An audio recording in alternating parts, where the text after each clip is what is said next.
So the next thing is about looking at the future. And, when looking at the future, could piezoelectricity enable us to choose piezo materials to mount them into the phone, and then that from the vibration when I'm talking, and then from the vibration and also from the signals, could that be used to power the phone itself? That eliminates the basic thing of needing a battery in the to charge your phone. So for instance, because, well, it's like when I'm talking to someone using my phone, there's the vibration, there's the sound vibrations. So if you can put a piezoelectric material inside there, then it can capture those vibrations and then change them to voltage. And the other thing is when maybe I'm typing a message on my phone to send to someone, the pressure exert on the buttons, it can also be changed into voltage, and which can also be used to power the phone itself. So could this be the future we are looking into? The other thing is that the other applications so in the laptops. For instance, when I'm typing a message or when I'm playing music, the vibrations caused by the sound itself, could that be used back to power the laptop itself? Or when I'm typing something, maybe an essay of that one, can that power be plowed back to the system and also be used for the phone itself?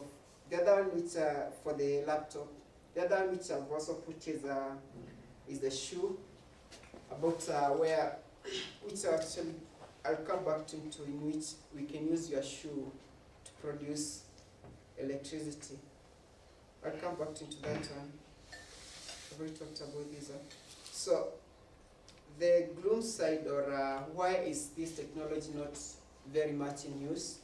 The first point is that right now it's a laboratory curiosity by just some professors somewhere.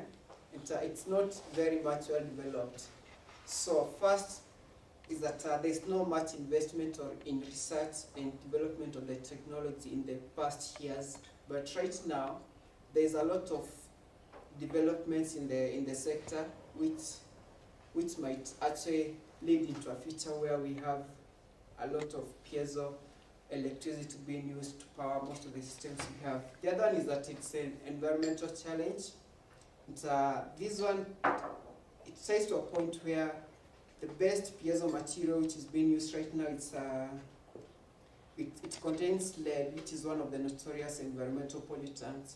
So could the discovery of a new piezoelectric material, which is more better than the one which contains lead, open up this field into a piezoelectric future?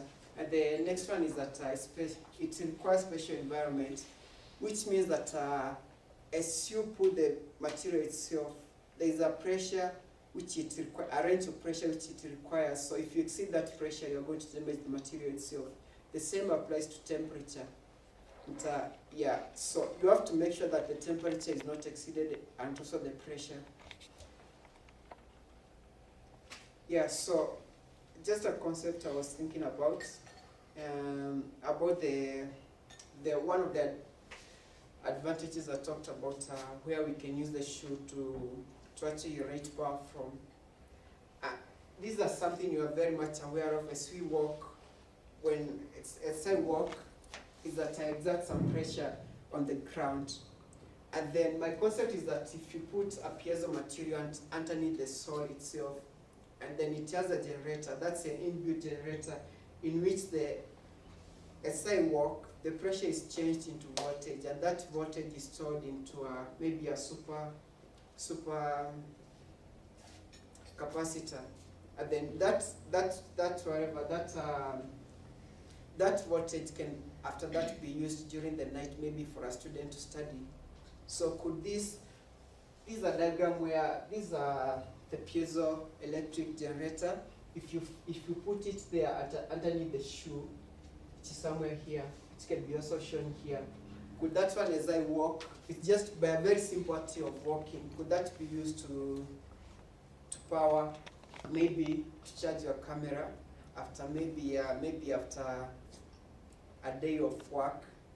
And also, could that one also be used to provide electricity for a desk lamp, maybe for a student during the night to study. And the other thing is that if you build up the system very well, could that also be used during the winter or cold times to generate actual heat for the body itself? So what I think is that the field itself, there is a lot to be explored in the field. It's a very mature field in which there is a lot in which we can explore. Just to conclude,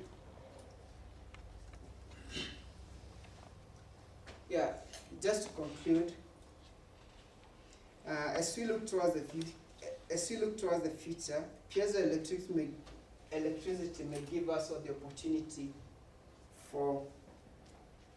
to provide enormous changes in our society. The discovery of a lead-free piezoelectric material could enable us to put piezoelectric material in our infrastructures, or maybe in the runways or in the floors, and that could enable us to change the amount of electricity we get from the machines as we interact with them.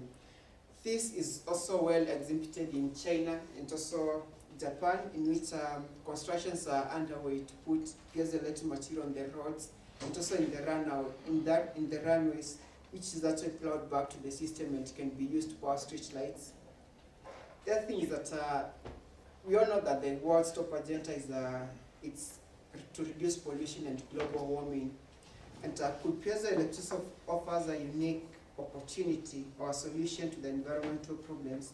While piezoelectricity does not emit pollution, similar to solar and wind power, it's either placed within or under the existing machines, thus making it a visible solution to our crowded and busy urban areas. We can expect that many of our mechanic aspects of the cities, such as street lamps, trolleys, and perhaps even the buildings themselves, could be powered through the implementation of piezoelectric materials and underneath roads and walking lanes. Could the successful development of an inbuilt piezoelectric shoe generator give us an opportunity to brighten the commonly referred a dark continent, Africa? Unlike other green energies such as wind and solar, which depend on the weather, piezoelectricity does not depend on the weather. This makes it a viable solution in most parts of the world. We are moving towards a future where humanity powers its own creation. Piezoelectricity may give us the opportunity to power a brighter and a cleaner future. Thank you for listening.